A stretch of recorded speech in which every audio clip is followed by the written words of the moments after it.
Welcome to our channel. Why do some people get cheated on? They get cheated on. Is it because they deserve it, or because they got attached to the wrong person? Yes. Today we're going to talk about the psychology of being cheated on, but not just about being cheated on. We'll also discuss our own behaviors that sometimes, without us even realizing it, lead us to this situation. When a person gets cheated on, what's the first thing they experience psychologically? Well, first of all, this creates what we call an attachment trauma in the individual. Because when an individual is faced with the reality of being cheated on by someone they're attached to, they naturally start to feel insecure. And of course, when we experience intense insecurity, what part of our brain gets triggered? Our amygdala, because our anxiety levels rise. And naturally, that's when the freeze response or, the flight or fight responses emerge. So how do these manifest as behaviors in real life? Either they go into a state of war with the cheating partner, or, they just freeze up. They don't know what to do. They're in a state of complete shock. Or the flight response emerges. But this initiates a grieving process, an unexpected grieving process above all else. But generally speaking, we can say it's an attachment trauma. Yes. Can the person who was cheated on sometimes contribute to this cycle without even realizing it? Yes. This is a bit of a sensitive topic. You see, people generally say things like, and I observe this firsthand in my sessions, I was so good to them, I did this for them, I acted this way. Did I deserve this? Now, we already touched on this in the sections of our videos where we discuss relationships. And I also think we should create some content specifically on this because it's a topic that needs to be addressed. An individual with an anxious attachment style, how do they behave in a relationship? They're controlling because they're fearful of the relationship ending or, of being abandoned, often because of their own insecurities. And because their anxiety is so high, they also act impulsively. They can be in a constant search for attention because their need to be sure of their partner's love is at an extreme unhealthy level. Naturally, this can push their partner away. At the same time, it also negatively impacts the self-esteem of the individual with the anxious attachment style in the relationship. In other words, it essentially sends this message to the other person, someone with an anxious attachment style, and of course this varies depending on the intensity, but the message is, I can't leave you. No matter what you do, I can't leave you. Of course, this can cause the other person to act more boldly or impulsively in the relationship. You mean they become more inclined to cheat? Yes, they can act more impulsively. And we always say, or rather, you always say we need to give the other person anxiety.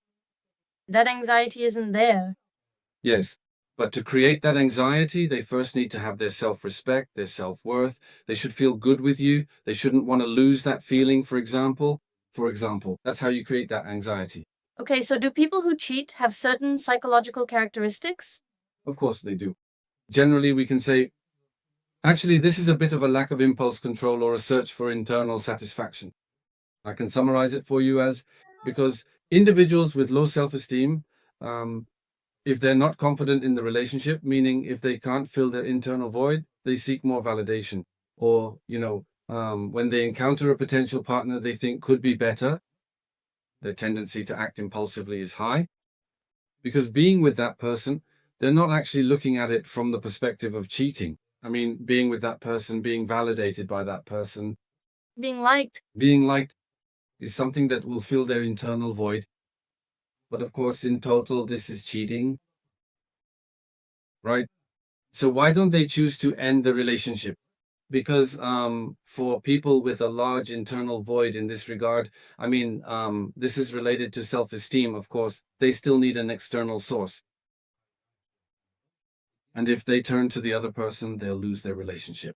So instead of giving up one for the other, the more satisfaction and validation they can get at the same time, the more balanced and stable they feel. Of course, it's very unhealthy, but yes. Also, sometimes people who don't feel like they fully belong in the relationship, for example, are more daring when it comes to cheating. They can do it easily because there's no bond. What's their sense of belonging to the relationship?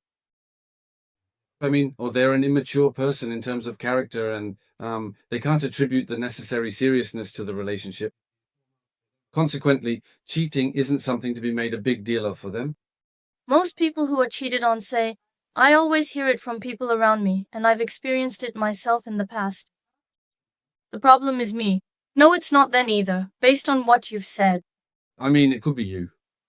It could be the other person, but the result should never be cheating. I mean, one of the fundamental things for a person, look, we shot a video about this recently. When a person is left out of a group, when they're excluded, how do they feel? It was our video on social loneliness. And how do they feel? The brain reacts as if it's experiencing physical pain. We need to feel like we belong somewhere. So it could stem from you, it could stem from us, it could stem from the partner, but the result shouldn't be cheating. Because humans are beings who need to form bonds and belong. A person who has been cheated on once is always anxious in their subsequent relationships. Can we call it a trauma? It turns into a trauma, of course. I mean, the intensity of that trauma increases in parallel with how attached they felt. But of course, that's wrong. Now, if you're projecting the effects of being cheated on onto your next relationship, it means you've started another relationship before you were ready. Or, they're acting out of the amygdala's fight response again. For example, let's say a woman was cheated on by her male partner. If she starts her next relationship with a core belief like, all men are bad, I need to make them suffer, I need to get my revenge, then you're already destroying that relationship's potential to grow and progress. What you should actually do is complete the grieving process in a healthy way and then start a relationship when you feel ready. But of course, we don't have much control over these kinds of things. It requires a bit of, well, let's call it maturation. Because, you're in pain, you've been cheated on, and you need support. So on the one hand, you start looking for something that will make you feel really good as a contrast. That's normal. But it makes your life even more unbalanced. You need to be a bit more patient and take it step by step. So yes, unfortunately, it does have an effect. You always tell me that we grow through suffering. Yes. Being cheated on is also a form of suffering. So afterwards we grow, and this is what you mean by growth, right? Yes. Is it possible to recover after being cheated on? It is possible. In psychology, this is described as a grieving process. It's painful, but it also offers us plenty of lessons. I'm always a proponent of looking at ourselves. I mean, for our own development, we should focus on ourselves, look at ourselves. In that sense, this isn't about blaming ourselves. I mean, okay, I may have been cheated on, but from my choice of partner, to which of my behavioral choices within the relationship laid the groundwork for me to be cheated on. So, what's my situation right now? What's my partner's situation? I mean, do I deserve this or do I deserve better? As we ask ourselves questions like these, it becomes possible to get through these grieving processes or major crises, like being cheated on, much more simply and by improving ourselves. That's why I always say, if you change, the world changes. And in our sessions, my clients come and excitedly tell me about the changes and experiences they've had. And we see it. And yes, you were right. They always say, when we change, the world changes. So instead of looking outward, you need to turn inward.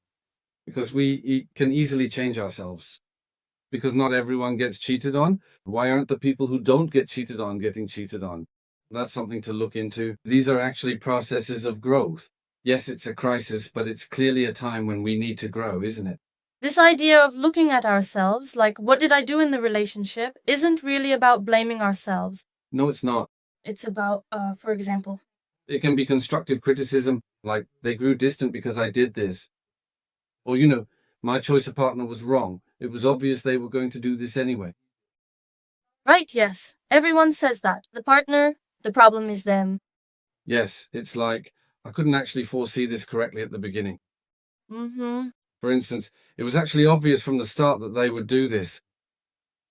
Why couldn't I see it? That means I didn't manage my emotional control, my impulse control correctly. Now, someone with high self-esteem, no matter how much they want something, if it's going to harm them, has the freedom not to do it. Right? But we also do something else. We still attack ourselves. How? The person I was cheated on with, I was cheated on, and I compare myself to that other girl. That's one thing. I see that a lot, really. It might be because of my peers. This question comes up a lot, by the way. Why wasn't I enough? Why wasn't I good enough? Yes. That's not the right question. Definitely, I agree. But I don't think you can think that way in the moment of crisis. Well, of course, the brain's ability to reason is impaired because the amygdala is also active during the grieving process. But give yourself some time. You'll learn valuable lessons. As your reasoning ability returns, you'll learn valuable lessons about yourself. Now, I'm not talking about selfishness, okay? A person should always keep themselves at the center. If they're going to make concessions, they should be the one to decide, not their traumas, not the people around them, and so on. We have to decide for ourselves freely. If we choose this, now, we don't learn without suffering. We can't change our behavior.